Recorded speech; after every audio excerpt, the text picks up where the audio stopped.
స్వేదపత్రం అంటే చెమట పత్రం మేము తయారు చేయబోతున్నాం అనేది కేటీఆర్ భావన ఉన్నట్టున్నది. స్వేదపత్రం ఇవాళ BRS power point presentation. Congress ప్రభుత్వం శ్వేతపత్రాల డొల్లతనాన్ని బయట పెట్టేందుకు బీఆర్ఎస్ రెడీ అయింది. ఇవాళ తెలంగాణ భవన్ వేదికగా పవర్ పాయింట్ ప్రజెంటేషన్ ఇవ్వనున్నామని party working president KTR X Twitter లో తెలిపారు. 9.5 ఏళ్ల తెలంగాణ ప్రగతి ప్రస్థానం దేశ చరిత్రలోనే ఓ సువర్ణ అధ్యాయం అన్న ఆయన పగలు రాత్రి తేడా లేకుండా రెక్కల కష్టంతో చెమటోడ్చి నిర్మించిన తెలంగాణ ప్రతిష్టను దెబ్బతీస్తే సహించమని పేర్కొన్నారు.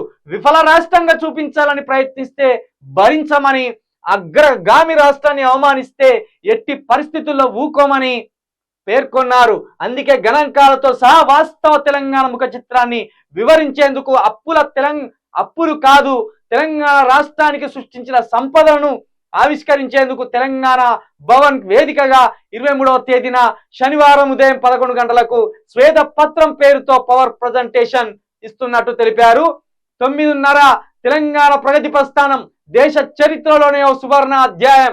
పగలు రాత్రి లేకుండా రెక్కల కష్టంతో చెమటోడ్చి నిర్మించిన తెలంగాణ ప్రతిష్టను దెబ్బతీస్తే సహించాం. ఈ మాటలు మాత్రం ఎక్కడ నేర్షంలో కానీ కేటీఆర్ కేసీఆర్ అద్భుతంగా మాట్లాడతారు. అల్కగా మనుషులు వాళ్ళకి అట్రాక్ట్ అవుతారు. అంత బాగా మాట్లాడి నిజానికి వీళ్ళు కష్టపడ్డారు అనడంలో తప్పులేదు. 100% తెలంగాణ ఉద్యమంలో వాళ్ళ కష్టం ఉన్నది. 100% తెలంగాణ ఉద్యమంలో కేసీఆర్ ఉన్నాడనే ధైర్యంతో, కేసీఆర్ వెనుక జనం ఉన్నాడనే ధైర్యంతో కేసీఆర్, తెలంగాణ ప్రజలు తెలంగాణ సెంటిమెంట్తో నా వెనుక నడుస్తారని కేసీఆర్, అదేవిధంగా కేసీఆర్ మా ముందున్నాడు, కేసీఆర్ ఏదైనా సాధించగలడు అనే ఒక నమ్మకం ప్రజలకు. ఈ రెండిటి ద్వారా తెలంగాణ సాధించడం జరిగింది. తెలంగాణ సాధించిన తర్వాత కూడా తెలంగాణ పునర్నిర్మాణం కోసం తెలంగాణ సంపదను సృష్టించడంలో ఖచ్చితంగా కార్యదీక్షులై పని కూడా చేసిన వీళ్ళు కాదంటలేం. వాళ్ళ కష్టం కూడా ఉన్నది.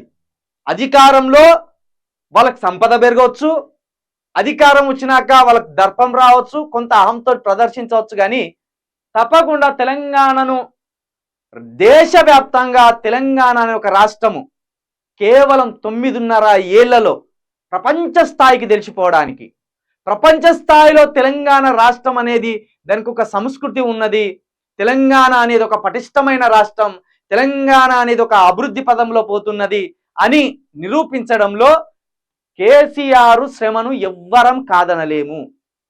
ఒకవేళ కాదంటే వాడు మూర్ఖుడే. ఇంతసేపు కేసీఆర్ తిన్నాడు, ఆ నలుగురే తిన్నారు అనడం పొరపాటు. తింటే ఒకవేళ అవినీతి బయటపడ్డ రోజు అది ఏ స్థాయిలో తిన్నారనేది కూడా అది వస్తుంది, అది పక్కన పెడదాం. కానీ తెలంగాణ అనేది కేవలం 9.5 ఏళ్లలోనే ఇక్కడ అవలంబించిన రైతు విధానాలు దేశవ్యాప్తంగా అమలు చేసింది. ఇక్కడ పెట్టిన రైతు బంధు దేశవ్యాప్తంగా ఒక చర్చకు దారితీసింది. తెలంగాణ సంస్కృతి ఒక దేశవ్యాప్త చర్చకు దారితీసింది. హైదరాబాద్ రాష్ట్రము ప్రపంచవ్యాప్తంగా ఒక చర్చకు దారితీసింది. హైదరాబాద్లో ఐటీ విస్తరణ ప్రపంచవ్యాప్తంగా ఒక చర్చకు దారితీసింది. ఇవన్నీ ఖచ్చితంగా టిఆర్ఎస్ ఆనాటి టిఆర్ఎస్ తీసుకున్న నిర్ణయాలు, వాటి విధి విధానాలు, వాళ్ళు పడ్డ కష్టం 100% కాదనలేంది. వీళ్ళు వచ్చి 15 రోజులు కాలేదు 900 కోట్ల అప్పు చేసిండ్రు. మరి తెలంగాణ రాష్ట్రాన్ని ఒక నిలకడైన రాష్ట్రంగా, ఒక అభివృద్ధి పదంలో తీసుకుపోయే రాష్ట్రంగా నిలబెట్టాలన్నప్పుడు అప్పులు కావా? మనం అప్పులను ఎట్లా చూడాలి? మనకు ఆదాయం వచ్చినప్పుడే అవతల అప్పిస్తాడు, మనకు ఆదాయం లేకపోతే ఎవడు అప్పు ఇయ్యడు.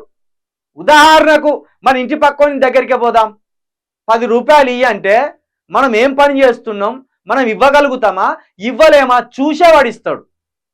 ఒకవేళ వీడు పని చేస్తలేడు, రోజు తాగిపోతాడు అంటే ఏమంటాడు తెలుసా?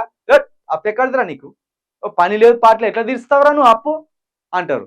మరి అలాంటిది తెలంగాణకు ఆదాయం రాకపోతేనే ఇన్ని అప్పులు ఇచ్చిలా. 6 లక్షల కోట్ల అప్పు తేయగలిగే దమ్మున్నదంటే కేసీఆర్కి ఒకటి నార్మల్ విషయమా? ఇంతటి మొగోడైతే 6 లక్షల కోట్ల అప్పు తేవాలి? ఆ అప్పును తీర్చగలిగే సంపద మేము సృష్టించగలమనే ధైర్యం ఉంటేనే కదా ఈ 6 లక్షల కోట్ల అప్పు అయింది. అప్పు అప్పు అప్పు అప్పు లేని రాష్ట్రం ఎక్కడున్నది? అప్పు లేని దేశం ఎక్కడున్నది? మన భారతదేశానికి ఎంత అప్పు ఉన్నదో మీకు తెలుసా? ఒకవేళ మన భారతదేశం ఎంత అప్పు తెచ్చిండు మోడీ అనేది తెలుసా మనకు? లక్షల కోట్ల అప్పులు తెచ్చిండు. కాబట్టి రాష్ట్రానికి, ప్రతి రాష్ట్రానికి అప్పు ఉంటుంది. తెలంగాణ రాష్ట్రం నిలకడగా ఉన్నదంటే, తెలంగాణ రాష్ట్రానికి ప్రపంచవ్యాప్తంగా గుర్తింపు వచ్చిందంటే 100% టిఆర్ఎస్ పాలన కాదనలేము. టిఆర్ఎస్ పాలన అడుగులున్నాయి, వాళ్ళు తీసుకున్న విధి విధానాలు ఉన్నాయి, అన్ని ఉన్నాయి, వాళ్ళ కష్టం ఉన్నాయి. అందుకే ఈరోజు ఇది వాళ్ళు పెట్టింది శ్వేతపత్రాలు, మేం పెట్టేది స్వేదపత్రం. కష్టంతో మేము మీరు ఇచ్చిన అధికారాన్ని దుర్వినియోగం చేయకుండా కష్టపడి 24 గంటలు రెక్కలు ముక్కలు చేసుకొని ఈ రాష్ట్రాన్ని మేము కాపాడినాం అనేది బాధతోటి ఈరోజు 11 గంటలకు తెలంగాణ భవన్లో కేటీఆర్ ఒక స్వేదపత్రం అనే ఒక అంశాన్ని పవర్ పాయింట్ ప్రజెంటేషన్ ఇవ్వబోతాను. వీళ్ళు మొన్న ఇచ్చిలా పవర్ పాయింట్ ప్రజెంటేషన్ ఇస్తా అన్నాం, తలలు దించుకొని పోమన్న వీళ్ళు ఆ పని చేస్తే. ఇప్పుడు చూడు కేటీఆర్ పోయి ఎంత అద్భుతంగా చేయాలో వివరిస్తారు చూడు మీరు. వీళ్ళ వల్ల కాదు, వీళ్ళు అద్భుతమైన వక్తలు, ఇంటలెక్చువల్. ఇందులో బట్టి విక్రమార్క ఇంటలెక్చువల్, రేవంత్ రెడ్డి ఇంటలెక్చువల్ కాదు. ఇట్టిదే ఈ బుర్రలో ఏం లేదు.